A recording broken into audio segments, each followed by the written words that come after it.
भाद्रपद मास के कृष्ण पक्ष की एकादशी को अजा एकादशी कहा जाता है। यह व्रत पापों के नाश, कर्म शुद्धि, कर्म बंधनों से मुक्ति और मोक्ष की प्राप्ति के लिए किया जाता है।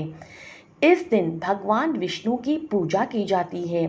यह व्रत इतना फलदायी है, इसके प्रभाव से मनुष्य के पूर्व जन्म के पाप भी नष्ट हो जाते हैं और मोक्ष की प्राप्ति होती है। 2025 में यह एकादशी का व्रत 22 अगस्त को है और व्रत खोलने का समय 23 अगस्त सूर्योदय के समय। आइए जानते हैं कि इस व्रत की विधि का क्या विधान है। सर्वप्रथम सूर्योदय से पूर्व उठकर स्नान करें और व्रत का संकल्प लें। मैं अजा एकादशी का व्रत भगवान विष्णु को समर्पित करता हूँ अथवा करती हूँ। भगवान विष्णु की प्रतिमा या चित्र को गंगा जल से शुद्ध करें। पीले या सफ़ेद वस्त्र पहनाएं। चंदन, फूल, धूप, दीप, फल और पंचामृत अर्पित करें। ओम नमो भगवते वासुदेवाय का जाप 108 बार अवश्य करें। विष्णु सहस्त्र नाम अथवा विष्णु अष्टोत्तर शतमानवली का पाठ अवश्य करें। व्रत के दिन फलाहार करें या निर्जल उपवास करें, जैसी भी आपकी सामर्थ्य हो। रात्रि में जागरण करें और भगवान विष्णु के भजन कीर्तन करें। अगले दिन ब्राह्मणों को भोजन कराते हुए दान दक्षिणा अपनी सामर्थ्य के अनुसार अवश्य दें। इसके बाद स्वयं भोजन करें। आइए अब जानते हैं कि इस व्रत की क्या कथा है।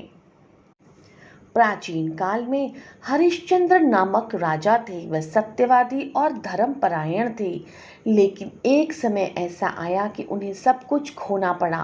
राज्य, धन, परिवार, यहाँ तक कि उन्हें शमशान में डोम के रूप में काम करना पड़ा। एक दिन राजा अत्यंत दुखी होकर ऋषि गौतम के पास गए और अपनी व्यथा सुनाई। ऋषि ने उन्हें भाद्रपद कृष्ण पक्ष की एकादशी को अजा एकादशी का व्रत रखने का परामर्श दिया। राजा हरिश्चंद्र ने पूरी श्रद्धा और विधि अनुसार यह व्रत किया। उसके प्रभाव से उनके सारे पाप नष्ट हो गए और पूरा जीवन जो कि व्यतीत बुरे समय से गुजर रहा था वह व्यतीत हो गया और उनका राज्य, पुत्र और पत्नी उन्हें प्राप्त हो गए। अंत में वे भी स्वर्ग को प्राप्त हुए। इस व्रत के कुछ नियम हैं जिसे पालन करना अति आवश्यक है। यह व्रत दशमी से ही प्रारंभ हो जाता है। इस दिन रात्रि में सात्विक भोजन करना चाहिए। लहसुन, प्याज आदि से दूर रहना चाहिए। साथ ही साथ ब्रह्मचर्य का पालन करना चाहिए। मानसिक, वाणी और कर्म में संयम रखना चाहिए। क्रोध, द्वेष, झूठ, हिंसा से दूर रहें। रात्रि में जागरण करने का विशेष महत्व है। व्रत रखने वाला स्वयं पकाए और भोजन को फलाहार रूप में ही धारण करे। तुलसी पत्र का प्रयोग अवश्य करें और भगवान विष्णु को जरूर अर्पित करें। आइए अब जानते हैं कि एकादशी के व्रत में क्या खाना चाहिए और क्या नहीं खाना चाहिए।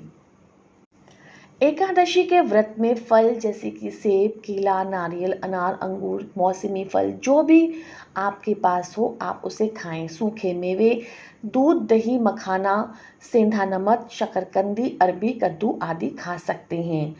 क्या नहीं खा सकते हैं, इसके लिए अनाज, चावल, गेहूँ, दालें, चने, मूंगफली, लहसुन, प्याज, मांस, मछली, तंबाकू, नमक साधारणतः जो इस्तेमाल किया जाता है इसका सेवन ना करें। अगर आप कुछ उपाय करना चाहते हैं तो इस दिन आप उपाय कर सकते हैं। अगर पाप नाश के लिए कोई उपाय करना है तो भगवान विष्णु को पंचामृत से स्नान कराएं और ओम विष्णवे नमः मंत्र का जाप करें। ऋण मुक्ति के लिए तुलसी के पौधे के पास दीपक जलाएं और पीला फूल चढ़ाएं। संतान सुख की प्राप्ति के लिए पीले वस्त्र, हल्दी, फल किसी गरीब दंपत्ति को दान करें। अगर कोई मनोकामना है तो उसके लिए केले के वृक्ष की पूजा करते हुए भगवान विष्णु से अपनी इच्छा कहें। भगवान विष्णु की पूजा सामग्री के लिए भगवान विष्णु की मूर्ति या फोटो, गंगाजल, चंदन, अक्षत, फूल, तुलसी पत्र, दीपक, धूप, अगरबत्ती, घी, दूध, दही, शहद, मिश्री से मिश्रित पंचामृत, फल, मखाना, मिठाई, पीला वस्त्र, मौली, रोली, पीले पुष्प, केला, धार्मिक पुस्तक जैसे विष्णु सहस्त्र नाम आपके पास अवश्य होना चाहिए। अजा एकादशी सभी पापों के नाश, कर्म शुद्धि और दिव्य मोक्ष की प्राप्ति के लिए अत्यंत शुभ व्रत है। जो भी भक्त इस दिन श्रद्धा से उपवास करता है और विष्णु भगवान की आराधना करता है, उसे अपने जीवन की बाधाओं से मुक्ति मिलती है।